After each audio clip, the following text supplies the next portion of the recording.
Салам достор. Мен Элмир Эсеналиев. Биз болсо ыйык китеп жөнүндө изилдөөнүн аягына чейин чыгып баратабыз. Бүгүн болсо ыйык китеп дагы эле кандай чындыктарды ачып берет экенин силер менен бөлүшкүм келет. Эгер силер мурунку видеолорду көрбөсөңүздөр, барып кайра көрсөңүздөр болот. Ал баарын кос кылып жасады. Жылдыздуу асмандын кереметинен ким ырахат алган жок. Көздүн жуоосун алган тоолордун кооздугу кимдин жанын өзүнө тартып алган жок.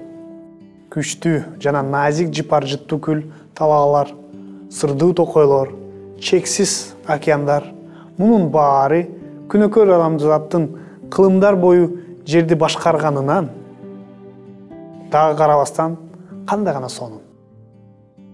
Алгачкы дүйнө кандай гана улуу жана уникалдуу болгон. Сүрөтчүсү жана жаратуучусу мунун баары Кудай.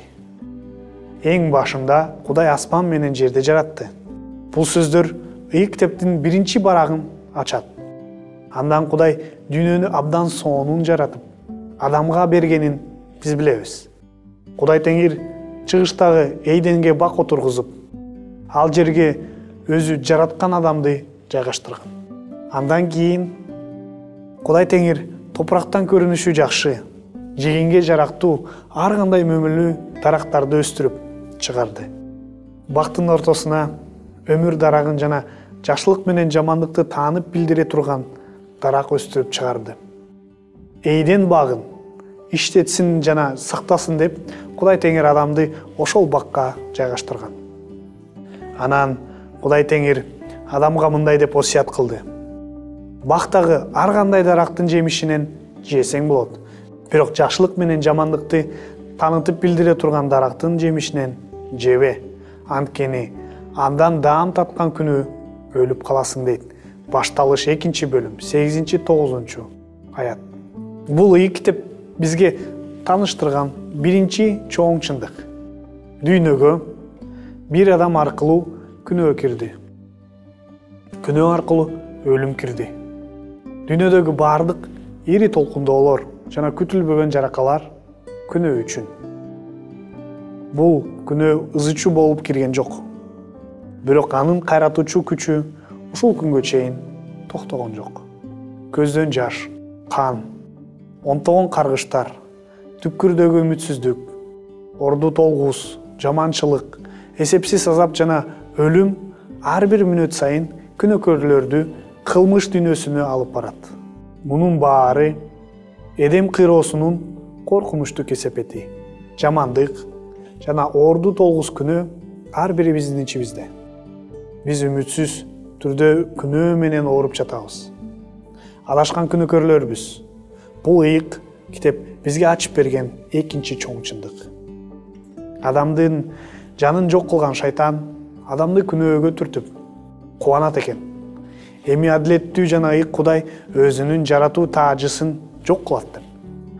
Караңгылыктын төрөсү, аламдын мыйзам чыгаруучусу Кудай күнөөнүн бир да көлөкөсүнө чыдабай тургандыгын жакшы билген шайтан.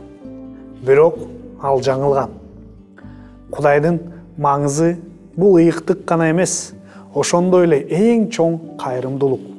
Ал сүйүү. Кудай күнөө кылгандарды тагдырына калтырып койгон жок. Ташбор шайтандын күчүнө берген жок.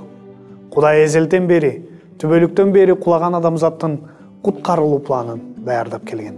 Бул күнөөкөрлөр үчүн өтө маанилүү жана укмуштуу кубанычтуу кабар. Кудай дүйнөгө куткаруучу берди. Ыйса Машаяк адамзатка келип, биздин шапаатчы болду. Күнөөбүз үчүн ар бирибиз өлүшүбүз керек болчу. Анткени күнөөнүн акысы өлүм. Машаяк биздин күнөөлөрүбүздү өз мойнуна алган жана өлүмү менен биздин кылмыштарыбыздын ордун толтурган. Айкаш жыгачка кадалган Машаяк Кудайдын сага болгон сүйүүсүнүн далили. Сүйүктүү досум. Машаяк дүйнөнүн куткаруучусу. Элчилердин иштеринде 17-бөлүм 30-31 аяттарда мындай сөздөр жазылган. Ошондуктан Кудай биздин билбестик кылып жүргөн убакыттарыбызды эсине албастан азыр бардык жерде бардык адамдарга тобоо кылууну буйруп жатат. Анткени ал bir күндү белгилеп койду. Ошол күнү ал анды өзү алдына ала белгилеп койгон адам аркылуу адилеттик менен соттойт. Аны өлгөндөрдүн арасынан тирилтүү менен ал муну баардык адамдарга далил катары көрсөттү. Бул ыйык китеп жарыялаган 3-чү чоң чындык. Машаяк адамзаттын куткарылышын ишке ашырып, Кудайга түбөлүк өмүргө жол ачкан. Жакан 14-бөлүм 6-аятта Ыйса айтат: "Жол, чындык жана өмүр менмин. Атама мен аркылуу гана барууга болот. Менсиз эч ким бара албайт." Демек, эки гана жол бар экен. Ыймансыздык жана тынымсыз күнөөнүн жолу, маанисиздик жана өзүчүү караңгылыктын жолу.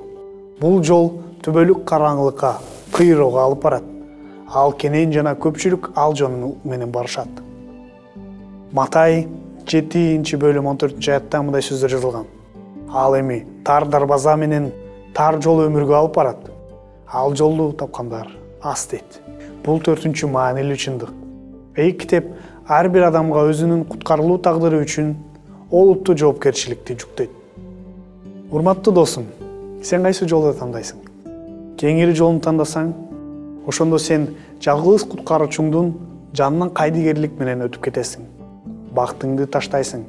Сен таза, чынчыл, адилеттүү түбөлүктүү нерселердин баардыгынан баш тартасың. Акылдуу бол. Машаякка кел. Кудайым батасын берсин силерге туура жолду тандаганга. Ушу менен биз видеобузду аяктайбыз. Лайк коюп, досторуңуздар менен бөлүшкөнгө унутпаңыздан, кийинки көрүшкөнгө чейин аман болуңуз.